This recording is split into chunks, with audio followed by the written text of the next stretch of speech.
BBM! Batanggenyo ako! Eto masasabi ko sa'yo! Kundangang panis ka! Kundangang panis! Ano pa? Lumayas ka na dyan! Kaya po ako naninindigan dito. Kung naalala nyo, nung June 10, yung batang babaeng iyak ng iyak, na nasipa sa mukha ng pulis, anak ko po yun! Oh, grabe! Paano nila sasabihin, masamang tao si Pastor? 3 anak ko po, nasa Davao, lahat, si Pastor ang nagpaparal! Yan po ang nagpapatunay kung ano po si Pastor Kibuloy. Pastor, nasaan ka man? Hanggang kamatayan, ipaglalaban ka namin! Grabe talaga yung mga pag-aaring kaluluwa ni Kibuloy. Mga pag-aaring kaluluwa ni Kibuloy, sabi nga ni Boss Mike. Talagang ano sila, they are blinded sa paniniwala dito kay Pastor. Kasi hindi mo nga naman masisisi dahil ilang taon na rin silang miyembro ng KOJC. No? Itong mga loyalista talaga at yung mga talagang solid supporters ni Kibuloy, yung as in nakikipagbakbakan pa sa mga pulis. Yung talagang nakikipag-upakan pa. Yung araw-araw gumagambala sa mga kapulisan doon sa loob ng KOJC compound. Talagang, yun talaga yung mga bulag na bulag sa paniniwala dito kay Pastor Kibuloy. Hindi naman natin sila masisisi, di ba? Kasi, ano nila yun it's their call. So anyways, no, ito finally nga sumuko na at nawakasan na nga itong paghihirap nitong mga kapulisan doon, no? Nagbunga na rin yung pagtsatsaga nitong si General Torre after all dun sa mga pambabash sa kanya na kamukha daw niya si Diwata. Ito finally nadakip na nga ito si Pastor. However, ay nananatili na nag-aamok. Patuloy sila talaga na nagwiwelga doon at hindi sila titigil no hangga't hindi daw nila makukuha si Pastor. So how can that be possible? 'Di ba? Yung mga pag-aaring kaluluwa ng KOJC, kumaintindihan 'to Talagang naniniwala sila sa mga imposible, no? Katulad na nga lang daw ito si Pastor Kibuloy kaya daw bumuhay ng patay.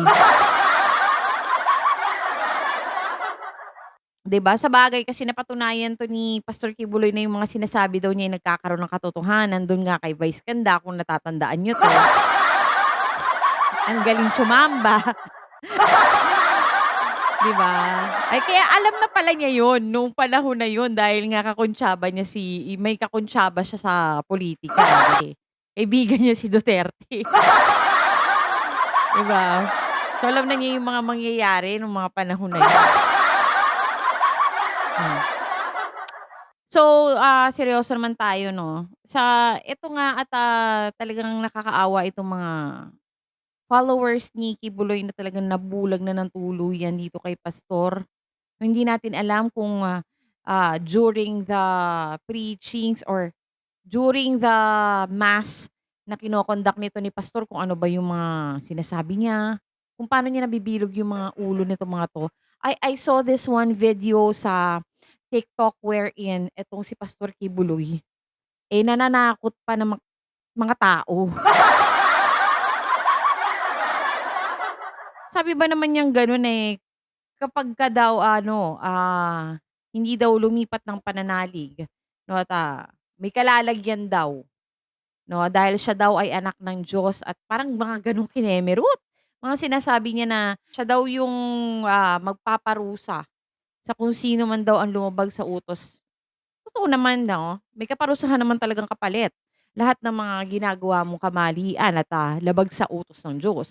Pero ikaw bilang isang tao wala kang karapatan na magsabi ng gano'n sa mga kapwa mo, 'di ba? Dahil ikaw din ay makasalanan, 'di ba? At ikaw nga ay ano, convicted ano ka pa, 'di ba? Nung panahon na 'yun talagang nung time na 'yon, nung wala pa akong idea kung anong klaseng pastor 'to si Kibuloy 'no, nung hindi ko pa alam na ano siya,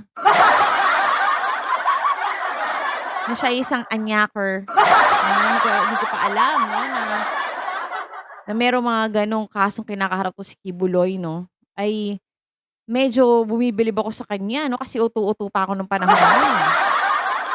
Yun nga yung tungkol dun sa sinabi niya tungkol dun sa ginawa siyang katatawanan nito ni Vice Ganda nung ata nanumpa siya na papasara daw yung ABS-CBN. Yun pala, alam na talaga niya na mapapasara yung ABS-CBN. Ang galing din eh, 'no, husay eh. So anyways, ito nga daw 'no, itong pagsuko na 'to ni pastor ay, according to Harry Roque 'no, na hindi ko alam kung paniniwalaan ko rin. Sabi niya, eto daw si pastor kaya daw 'to sumuko is because of Amy Marcos and General Bato. Parang nakumbinsi siya. Kaya lang naman daw hindi siya sumusuko ay takot siya na baka kunin siya at i-surrender siya sa US, which is ayaw na ayaw daw niya dahil daw iba daw mang torture dun. Although sa US daw ay hindi pinapatupad dun yung pagto-torture, pero 'pag bumingo ka daw, eh, dadalhin ka daw sa isang torture chamber, which is yung pangalan daw nung lugar na yon ay Black Spot. Lugar ng torture yon, yun yung mga CIA black holes na hindi na alam na hindi 'to pina-publicize 'no, parang this is parang behind closed doors lang ng CIA. So gano'n. So yun yung kinatatakutan niya kasi wagas daw talaga yung pangto-torture dun. So ang kondisyon niya sa pagsuko niya is 'wag siyang i-surrender sa US. However, ay hihintayin pa niya yung tugon ng pangulo. So hindi pa natin alam kung ano yung magiging desisyon, kung isu-surrender ba siya sa US o dito lang siya sa Pilipinas makukulong. Now ito yung mga napag-iwan ng mga pagmamay-aring kaluluwa ni Kibuloy. Sa KOJC, hindi natin alam kung hanggang saan ito lalaban o mapapagod ba ito sooner or later.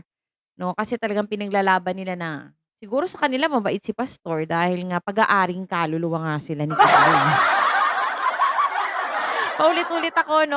So anyways, 'di ba, bilang the appointed, son of God na sinasabi niya at pinagmamalaki niya kahit kanino 'no, ever since, eh, parang ikaw, eh, sobrang laki naman yata ng takot mo. Sa pagkakaalam ko tama yung sinabi ni General Torre dun sa hearing nila, yung kausap niya si Senator Bato at sinabi niya dun na, "Pagkakaalam ko ang anak ng Diyos ay walang takot, walang kinatatakutan niyan, dahil alam niya na he will be saved." 'Di ba? Pero ito, however, ito si Kibuloy, eh, takot na takot daw talagang sumuko dahil nga eto may mga speculations na siya sana namumuo, na mga wild theories na namumuo sa utak niya na mangyayari sa kanya kaya sobrang takot na takot siya na ayaw niyang mangyari sa kanya yun. Hindi niya iniisip 'to nung gumagawa siya ng mga krimen. So anyways, 'di ba, bilang ikaw kung talagang malakas ang pananalig mo sa Diyos at ikaw nga ay isang naturingang preacher pa, eh wala, magiging confident ka sa sarili mo. Kaya tayong mga ordinaryong tao na malakas ang pananalig sa Diyos, eh, 'di ba? Hindi tayo natatakot to face everyday life. I mean, despite the struggles that we are facing, no, kung meron man tayong laban na sa sarili natin, no, kung meron man tayong kinakaharap na problema, hindi nga tayo natatakot eh, 'di ba? Ito si pastor, sobrang laki ng takot niya na kaharapin yung mga consequences ng mga ginawa naman niya na anomalya. Dasal ka na lang kay Lord Jesus na humingi ka ng tawad, no, dasal ka sa Panginoon na humingi ka ng tawad. Bilang pastor naman siya, ba't hindi niya gawin yun? Baka sakaling magkaroon ng milagro ang Panginoon sa kanya. 'Di ba? Kung totoo yung mga yung mga gano'n-gano'n yan, 'di ba? Yung mga tongue of fires ba yun? 'Di ba pagka nag-aano, speaking of tongues, yung mga gano'n-gano'n 'no, yung Holy Spirit daw yun. So kung may katotohanan nga talaga na sumasapi sa kanya ang Holy Spirit, bakit naman siya natatakot? Buti na lang at sumuko ka na. However, pinahirapan mo yung 3,000 mga pulis dun sa loob ng KOJC compound. Nahiya ka talaga.